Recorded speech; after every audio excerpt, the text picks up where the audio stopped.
Hello students, कैसे आप सभी लोग। बहुत बहुत स्वागत है आपका इस न्यू वीडियो में। आज का ये जो वीडियो होने वाला है बिजनेस लॉ के बारे में बताएंगे। जो भी इंपॉर्टेंट क्वेश्चन है सीधा एग्जाम में आपको देखने को मिलेगा। ठीक है, सेमेस्टर थर्ड सेशन 24-28 आप सबों के लिए जो है इंपॉर्टेंट क्वेश्चन, हिंदी वाले एंड इंग्लिश वाले, आप दोनों इस वीडियो में बने रहें। ठीक है, बहुत सारे कमेंट भी आया था एक। ठीक है, दिखाए या नहीं दिखाए, रुको दिखाते हैं। कि आप बस इंग्लिश में ही वीडियो डालते हैं क्या। अगर जैसे कि प्रीवियस ईयर का भी बना हुआ है, अगर वो भी देखना चाहो तो आप क्या करोगे, यहाँ पे PYQ रजत पवार सुप्री आगे में लिख देना बिजनेस लॉ। क्या लिखोगे, बिजनेस लॉ। ठीक है, ये सर्च करना तो आपको वीडियो आगे में देखने को मिल जाएगा। बिजनेस लॉ का ये था इम्पोर्टेंट, और एक ये है। ठीक है, इसको भी आप देख सकते हो, इसका लिंक जो है हम डाल देंगे नीचे। ठीक है, तो अभी छोड़ो इसको एंड इंपॉर्टेंट क्वेश्चन जो वो देखते हैं। सबसे पहले क्वेश्चन हमारा निकल के आता है, what do you understand by Indian contract act. सबसे इंपॉर्टेंट क्वेश्चन स्टार्ट ही होता है बिजनेस लॉ कॉन्ट्रैक्ट एक्ट के साथ। तो भारतीय संविदा अधिनियम जो होते हैं उससे आप लोग समझते क्या हो। ठीक है, तो ये देखो इंग्लिश वाले जो भी हो इंपॉर्टेंट, मतलब अच्छे से समराइज करके लिख दिए हैं, और कोई कोई विस्तार में भी है। आगे और भी बहुत सारे क्वेश्चन है, टोटल 15 अप टू डेट दिए हुए हैं, जिसमें से आपको लगभग लगभग क्वेश्चन सब important here. VBI most important. The Indian Contract and 8072 is an important law in India that governs contract or agreement between parties. It defined that makes an agreement legally binding.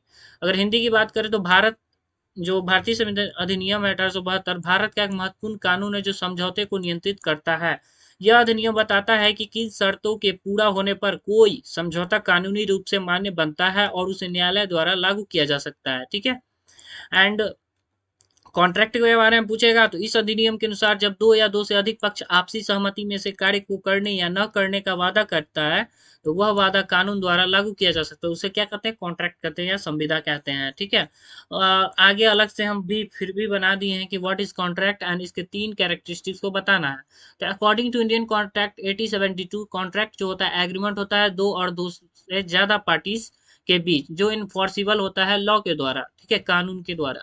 In simple words अगर बोले तो it is the promise और set of promises that the law will recognise and enforce. ठीक है, आगे हम characteristics की बात करें तो ऑफर एंड एक्सेप्टेंस आ जाएगा, कैरेक्टरिस्टिक्स में लिख लेना। एंड लॉफुल कंसिडरेशन बहुत इजी है, एंड फ्री कंसेंट। और इसके बारे में अगर बताना हो तो ये यहाँ पे लिखा हुआ है, वैसे समझ जाओ।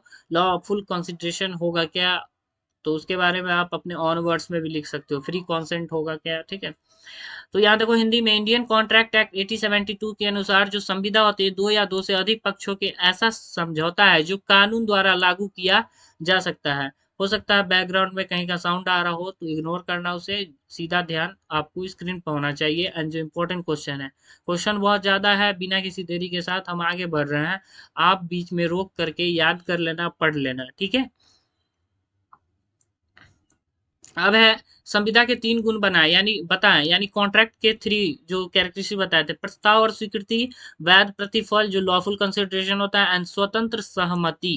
ठीक है, अ, इसको याद करने के बाद आपको जरूरी नहीं पड़ेगी, और जो भी क्वेश्चन होगा वो बन जाएगा। उसके बाद हमारा इंपॉर्टेंट क्वेश्चन आ रहा है x offer and exception acceptance के बारे में बताना है। तो ऑफर क्या होता है, तो सेक्शन 2A के अंतर्गत इंडियन कॉन्ट्रैक्ट एक्ट 8072 इसका मतलब होता है एक पर्सन जो ऑफरर कहलाता है वो एक्सप्रेस करता है अनदर पर्सन को जो ऑफरी कहलाता है his willingness to do or abstain from doing something with a view to obtaining assent of that person. कुछ ऑफर करता है कौन, सेक्शन 2A के अंतर्गत इंडियन कॉन्ट्रैक्ट 8072 के अंदर। ठीक है, एक पर्सन जो कहता है ऑफरर कहलाता है, दूसरा पर्सन जो सुनता है हमारा ऑफरी कहलाता है। ओके, जो हमारा ऑफर ये एक्सेप्ट करता है। ठीक है, ये देखो यहाँ दिया, दूसरे व्यक्ति के सामने अपनी इच्छा व्यक्त करता है और वो कुछ करेगा या नहीं ताकि दूसरा व्यक्ति उसे स्वीकार करे, मतलब वो स्वीकार करेगा, वो तो ऑफर किया, अगला एक्सेप्ट करेगा या नहीं वो है। वैध प्रस्ताव के तत्व, इसके एलिमेंट क्या होता है, कुछ करने या न करने की इच्छा हो, किसी अन्य व्यक्ति को किया गया हो, कानूनी संबंध बनाने का उद्देश्य और शर्तें स्पष्ट और निश्चित हो। ठीक है, या यह मौखिक लिखित और संकेतों द्वारा हो सकता है। आगे है acceptance. Acceptance under section 2B के अंतर्गत आता है एंड इंडियन कॉन्ट्रैक्ट एक्ट 1872 के अंतर्गत। When the person to whom the offer is made give his assent, the offer is said to be accepted. देखो यहाँ जब किसी व्यक्ति को प्रस्ताव देते हैं और वह सहमति दे देता है कि वो स्वीकार कर लिया है, तो उसे हम लोग एक्सेप्टेंस कहेंगे। नॉर्मल सी बात है, लेकिन आपको सेक्शन याद रखना है, लॉ में ये याद रखना पड़ता है। जैसे 2B के अंतर्गत आया ठीक, ये वो 2A 2B के अंदर। एग्जाम ओरिएंटेड कंक्लूजन देख लो यहाँ पर, जब ऑफर को एक ऑफर, यहाँ ऑफर देने वाले हैं, ये एक्सेप्ट करने वाले हैं, ठीक है, ये दोनों जब ले लेंगे तो इसके बीच जो है एग्रीमेंट बन जाता है, ठीक है, समझौता बन जाता है। दूसरा हमारा है agreement and legal enforceability. Agreement और लीगल इन्फोर्सिबिलिटी जब आती है तो कॉन्ट्रैक्ट यानी अनुबंध बन जाता है, ठीक है। तो समझ में आई। आगे हम लोग देखेंगे can a minor act as agent. ये पिछले बार भी आपको क्या किया गया था, पूछा गया था। क्या एक नाबालिग जो होती है वो एजेंट बन सकता है? Yes, minor can act as an under the Indian contract act 1872। आपको एक इंपॉर्टेंट काम क्या करना है वो बता देते हैं। जब भी आप कोई भी चीज बताओगे बिजनेस लॉ के बारे में, तो उनका कॉन्ट्रैक्ट एक्ट जब हुआ था 1872, इंपॉर्टेंट पॉइंट देना मत छोड़ना, और सेक्शन याद रहे तो वो लिखना मत छोड़ना, उसी पे पॉइंट मिलते हैं, ठीक है। बाकी लिखने को तो बहुत सारे वर्ड्स लिख दोगे तो वो अलग बात हो गई। According to section 184 of the act, any person can become an agent, therefore a minor can be appointed as। Section 184 के अंतर्गत आपको कोई भी पर्सन जो है ना एजेंट बन सकता है, तो माइनर भी एजेंट बन सकता है, यस। हाँ, नाबालिग एक इंडियन कॉन्ट्रैक्ट 1872 के तहत जो है ना एजेंट बन सकता है। धारा 184 के अनुसार कोई भी व्यक्ति एजेंट बन सकता है, इसके लिए नाबालिग को भी एजेंट नियुक्त किया जा सकता है, ठीक है। ये कुछ महत्वपूर्ण बातें हैं, आप इसे पढ़ लेंगे। देखो, नाबालिग एजेंट बन सकता है निष्कर्ष, लेकिन वह व्यक्तिगत रूप से उत्तरदायी नहीं होता है, ये भी ध्यान रखना। What is meant by negotiable instrument? Very very important question है, ठीक है, वेरी वेरी इंपॉर्टेंट क्वेश्चन है।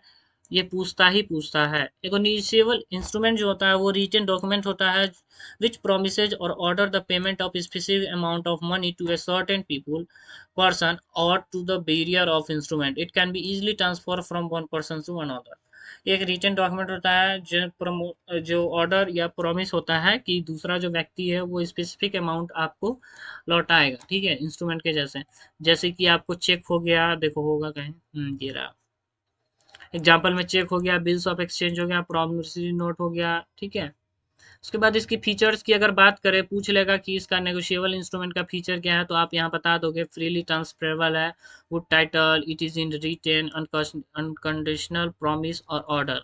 हिंदी में अगर देखें तो प्राकर में लिखित क्या है, एक लिखित दस्तावेज होता है जिसमें एक निश्चित राशि का भुगतान करने का वादा या आदेश होता है, और इसे आसानी से एक व्यक्ति से दूसरे व्यक्ति को क्या किया जा सकता है, स्थानांतरित किया जा सकता है, ठीक है।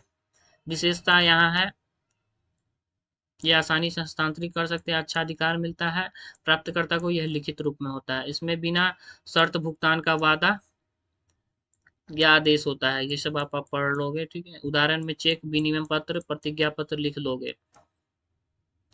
वैलिड कॉन्ट्रैक्ट क्या होता है? तो ये एग्रीमेंट होता है जो लीगली इन्फोर्सिबल होता है लॉ के द्वारा, ठीक है। देखो, अगर ये भी इंपॉर्टेंट क्वेश्चन है 6 नंबर, इसेंशियल एलिमेंट पूछे वैलिड कॉन्ट्रैक्ट के बारे में, तो offer and acceptance, intention to create, lawful consideration, capacity of parties, lawful object, uncertainty of terms, possibility of performance, ये सब आपको नोट डाउन करना है, ठीक है। वैलिड कॉन्ट्रैक्ट वह समझौता होता है जिसके द्वारा लागू किया जा सकता है। तो वैध अनुबंध के बारे में जान लो। वैध अनुबंध का आवश्यक तत्व क्या है? तो प्रस्ताव और स्वीकृति, कानून संबंध बनाने का उद्देश्य, वैध प्रतिफल, पक्षों की दक्षता, स्वतंत्र सहमति, वैध उद्देश्य, निश्चित शर्तें, प्रदर्शन की संभावनाएं, अवैध घोषित न हो। तो ये इंपॉर्टेंट क्वेश्चन हो गया। अब कॉन्ट्रैक्ट क्या होता है? तो कॉन्ट्रैक्ट के बारे में बताए थे, लेकिन सेक्शन 2H के अंतर्गत कॉन्ट्रैक्ट हमारा एग्रीमेंट होता है जो इन्फोर्सिबल है लॉ के द्वारा। याद रखना, कॉन्ट्रैक्ट पूछता ही पूछता है।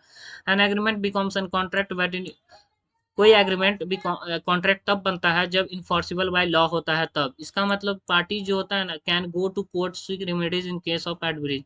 पार्टी, ये एग्रीमेंट जब बन जाता है, एग्रीमेंट साथ पहले इन्फोर्सिबल बाय लॉ, तो वो पार्टी जो होता है कोई भी कोर्ट जा सकता है अपना रेमेडीज लेने के लिए। कोई अगर किसी को पैसा नहीं दे रहा है तो अपना कोर्ट आगे बढ़ा, केस आगे बढ़ा सकता है, ठीक है। वो वाला केस, वो केस नहीं। धारा 2H के अनुसार इंडियन कॉन्ट्रैक्ट एक्ट 1872 के तहत अनुबंध वह समझौता है जो कानून द्वारा लागू किया जा सकता है। जब कोई समझौता ऐसा होता है जिसके सुनो जिसे कानून मान्यता देता है और जिसे अदालत में कानून लागू कराया जा सकता है, वो अनुबंध कहलाता है। ठीक है, हो गया। देखो प्रोसेस क्या है इसका, ये इंपॉर्टेंट याद रखना। अगर नोट बीच में सब्जेक्टिव लिखना, ठीक है, सब्जेक्टिव लिखना, अगर बताना हो कुछ तो उसको यहाँ पे लिखना। प्रपोजल लिखना, प्रपोजल के बाद होता है एक्सेप्टेंस, एक्सेप्टेंस के बाद होता है एग्रीमेंट, एग्रीमेंट के बाद होता है कॉन्ट्रैक्ट। ये सिंपल सा फंडा है। ठीक है, प्रपोजल होगा तब ना एक्सेप्टेंस होगा, फिर एग्रीमेंट होगा तो फिर कॉन्ट्रैक्ट होगा। अब देखो डिफरेंस बिटवीन है agreement and contract. 9 number question है, क्वेश्चन ज्यादा है, हम ज्यादा टाइम नहीं लेंगे इसीलिए जल्दी जल्दी कर रहे हैं। तो देखो एग्रीमेंट के बारे में पूछे तो यहाँ से लिखना, एंड कॉन्ट्रैक्ट के बारे में तो नीचे दिया हुआ है। ठीक है, मीनिंग लिखना पहले कि जब when a proposal is accepted by the person to whom it is made and lawful consideration it becomes an agreement. जब क्या एग्रीमेंट कैसे करते हो, जब कोई पर्सन लॉफुल कंसिडरेशन और इन्फोर्सिबल बाय लॉ करता है तब। यहाँ पे क्या देखे थे आप,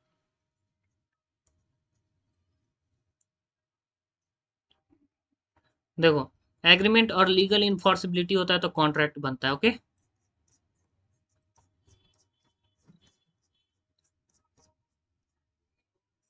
तो क्या है एग्रीमेंट, तो वही है। तो लॉफुल कंसिडरेशन हुआ तो वो हमारा एग्रीमेंट बन जाता है। लेकिन यहाँ पर एग्रीमेंट पूछ रहा है तो वो इन्फोर्सिबल बाय एग्रीमेंट के अंतर्गत आया था तब हमारा बनता है, तब ये कॉन्ट्रैक्ट बनता है। एग्रीमेंट का बोला गया है यहाँ पे। ठीक है,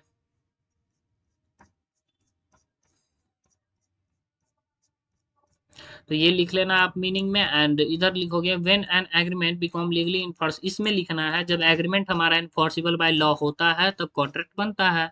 सिंपल। एंड इसेंशियल एलिमेंट में लिखना ऑफर एंड एक्सेप्टेंस। यहाँ पर ऑफर एक्सेप्टेंस होता है और यहाँ पर एग्रीमेंट और लीगल इन्फोर्सिबिलिटी होता है। ये सेक्शन 2E के अंतर्गत आता है। इंपॉर्टेंट क्वेश्चन, एग्रीमेंट किसके अंदर, तो सेक्शन 2E के अंदर, और 2H के अंदर ये होता है कॉन्ट्रैक्ट। ठीक है, रिटन फॉर्म ये नॉट ऑलवेज रिक्वायर, इसको हमेशा रिटन और रजिस्टर्ड होना चाहिए contract. Does not, legal obligation क्या होता है, तो does not always create legal obligation, यानी कि हमेशा लीगल ऑब्लिगेशन क्रिएट नहीं होता है, बट इसमें होता है। Every agreement is not necessary a contract, every contract is agreement. हर कोई एग्रीमेंट कॉन्ट्रैक्ट नहीं होता है, लेकिन हर कॉन्ट्रैक्ट एग्रीमेंट बनता है हमारा। ठीक है, इसका स्कोप वाइडर है, इसका स्कोप नैरोवर है। वाइडर स्कोप किसका है, तो ये हमारा है एग्रीमेंट का। ठीक है, तो ये टर्म था, आपको एक्सेप्टेंस एग्रीमेंट और कॉन्ट्रैक्ट में पूछे तो बताना। अनपेड सेलर क्या होता है, अनपेड सेलर अवैतनिक विक्रेता। वह विक्रेता होता है जिसे बेचे गए माल का पूरा मूल्य प्राप्त नहीं हुआ हो, या जिसे चेक विनिमय पत्र मिला हो लेकिन उसका भुगतान ना हुआ हो, वो अनपेड सेलर होता है। समझ में आई? इंग्लिश में वाले आप यहाँ से ही नोट डाउन कर लोगे। ठीक है, आगे हम लोग बढ़ते हैं। अरे, अरे ब्लू ही ठीक है। Meaning of discharge of contract, important question, ये आ भी सकता है नहीं भी आ सकता है, क्योंकि डिस्चार्ज ऑफ कॉन्ट्रैक्ट पूछता है कभी कभी। डिस्चार्ज ऑफ कॉन्ट्रैक्ट हमारा termination of contractual actual relationship होता है टू पार्टी के बीच। इन सिंपल वर्ड में कहा तो डिस्चार्ज ऑफ कॉन्ट्रैक्ट होता है, यानी कि contract comes to an end, यानी एंड पे आ गया हुआ है। डिस्चार्ज मतलब क्या होता है, छोड़ना। अर्थ है अनुबंध का समाप्त होना। जब किसी अनुबंध में शामिल पक्षों के बीच का कानूनी संबंध समाप्त हो जाता है तो उसे डिस्चार्ज ऑफ कॉन्ट्रैक्ट कहते हैं। डिस्चार्ज ऑफ कॉन्ट्रैक्ट का मतलब होता है अनुबंध खत्म हो जाता है और दोनों पक्ष अपने अपने दायित्वों से मुक्त हो जाते हैं। तो ये इंपॉर्टेंट है, नॉर्मल क्वेश्चन है। ठीक है, इनकॉर्पोरेशन ऑफ कंपनी क्या बोलेंगे, यानी कंपनी का समावेशन। तो कंपनी, इनकॉर्पोरेशन ऑफ कंपनी से आशय उस कानूनी प्रक्रिया से है जिसमें कॉर्पोरेट कंपनी का गठन करके उसे कानून के अनुसार रजिस्टर किया जाता है। पंजीकरण के बाद कंपनी को उसके मालिकों से अलग एक स्वतंत्र कानूनी पहचान मिल जाती है। समझ में आया? ये आपको हिंदी में है, ऊपर आपको इंग्लिश में नोट डाउन कर लोगे। 14 नंबर क्वेश्चन है क्वाजी कॉन्ट्रैक्ट। सेक्शन 68-72 के अंदर मीनिंग ऑफ क्वाजी कॉन्ट्रैक्ट बताया गया है। It is an implied contract, it is important by law and does not arise. English वाले आप नोट डाउन इतना कर लोगे, ये इंपॉर्टेंट लाइन बना दिए हैं। और हिंदी वालों, यहाँ पर आपको क्वाजी कॉन्ट्रैक्ट का मतलब ऐसा अनुबंध होता है जो वास्तव में पक्षों के बीच समझौते से नहीं बनता, बल्कि कानून द्वारा बनाए गए हुए दायित्व होता है। इसका उद्देश्य किसी व्यक्ति को दूसरे के खर्च पर अनुचित लाभ लेने से रोकना है। ठीक है, ये क्वाजी कॉन्ट्रैक्ट है, इसके बारे में यहाँ और भी की विशेषता क्या होती है? ये एक इम्प्लॉयड कॉन्ट्रैक्ट होता है, यह कानून द्वारा लागू किया जा सकता है, इसमें वचन नहीं होता है, यानी ड्यूटी आधार होता है, इसका उद्देश्य अनुचित लाभ रोकना है, वैध कॉन्ट्रैक्ट की आवश्यक शर्तें जरूरी नहीं, अधिकार केवल विशेष व्यक्ति के विरुद्ध होता है। ठीक है। कॉन्ट्रैक्ट कितने टाइप के होते हैं? तो एक वैलिड कॉन्ट्रैक्ट होता है, एक वॉइड कॉन्ट्रैक्ट होता है। इसको समझो। जो अनुबंध कानून के समय सभी आवश्यक नियमों को पूरा करता है और कानूनी रूप से लागू किया जा सकता है, ठीक है, तो वैलिड हुआ। जैसे ए ने बी को 10,000 में मोबाइल बेचने का समझौता किया, तो ये वैलिड कॉन्ट्रैक्ट है। ठीक है। आगे हमारा है वाइड कॉन्ट्रैक्ट। जो अनुबंध शुरू में वैध था लेकिन बाद में कानूनी प्रभाव खो देता है, जैसे युद्ध के कारण व्यापार बंद हो गया हुआ, तो ये हमारा वाइड कॉन्ट्रैक्ट हुआ। वाइड एग्रीमेंट क्या हुआ? तो जो समझौता शुरू से ही कानूनन क्या थे? अमान्य हो, जैसे चोरी का सामान बेचने का समझौता है, तो ये वाइड एग्रीमेंट हुआ। वाइडेबल कॉन्ट्रैक्ट क्या हुआ? जिसे एक पक्ष अपनी इच्छा से रद्द कर सकता है, ये दबाव या धोखे से कराया गया कॉन्ट्रैक्ट। कोई दबाव में या धोखा से करा देता है तो वाइडेबल कॉन्ट्रैक्ट। ठीक है। इलीगल कॉन्ट्रैक्ट जो कानून के विरुद्ध हो, जैसे नशीलो पदार्थ की बिक्री का समझौता, दारू वारू सब सप्लाई, ये सब होता है ना, इलीगल कॉन्ट्रैक्ट। ठीक है। धूम्रपान, ये सब। अनइनफोर्सिबल कॉन्ट्रैक्ट जो वैध है लेकिन तकनीकी कारणों से कोर्ट में लागू नहीं हो सकता है, बिना स्टाम्प पेपर का contract. Okay. Important. Express contract जो शब्दों द्वारा यानी लिखित या मौखिक स्पष्ट रूप से किया जाए, वो एक्सप्रेस कॉन्ट्रैक्ट है। इम्प्लाइड कॉन्ट्रैक्ट क्या हुआ? जो व्यवहार या परिस्थिति से समझा जाए, जैसे बस में बैठना और किराया देना, ये इम्प्लाइड कॉन्ट्रैक्ट हुआ। ठीक है। क्वासी कॉन्ट्रैक्ट जो कानूनन द्वारा बनाया गया बट दायित्व हो, समझौते से नहीं। एक्सिक्यूटिव कॉन्ट्रैक्ट क्या हुआ? ये सब कॉन्ट्रैक्ट याद रखना, और इसका जिसमें दोनों पक्ष अपना कार्य पूरा कर चुके हैं, वो एक्सिक्यूटिव हुआ। एक्सिक्यूटरी कॉन्ट्रैक्ट यानी अपूर्ण अनुबंध, जिसमें कार्य भविष्य में पूरा होना बाकी है, ये हमारा हो जाएगा आपको एक्सिक्यूटरी कॉन्ट्रैक्ट। टोटल आपको हमने इसमें 15 क्वेश्चन करवाए हैं। जो भी इंपॉर्टेंट क्वेश्चन करवाया है, टोटल के टोटल अच्छे से पढ़ जाना है। ठीक है, पढ़ लो। और ये सारे इंपॉर्टेंट क्वेश्चन है। ठीक है। बीच बीच में पोज करके आप जो भी लिखना चाहो, पढ़ना चाहो, पढ़ लो। यही सब आने वाले। एंड चैनल पर नया, चैनल को प्लीज सब्सक्राइब करो, चैनल को जल्द से जल्द 2 के पूरा करो, एंड आप लोग के लिए हमेशा तत्पर है। ठीक है। ये सब्सक्राइब करो इसको जाके जल्दी से। ये यहाँ पे नहीं है, ये सब्सक्राइब वाले बटन पे जल्दी से टैप करो। ठीक है। उसके बाद आप सबों का बहुत बहुत आभार। मिलते हैं नेक्स्ट वीडियो में। और जिस पे भी वीडियो अगला एग्जाम आने वाला है वो आप हमको बता दोगे, हालांकि PYQ है वो आप देख सकते हो, इम्पोर्टेंट। ठीक है। तब तक के लिए इजाज़त दीजिए। धन्यवाद। Thank you.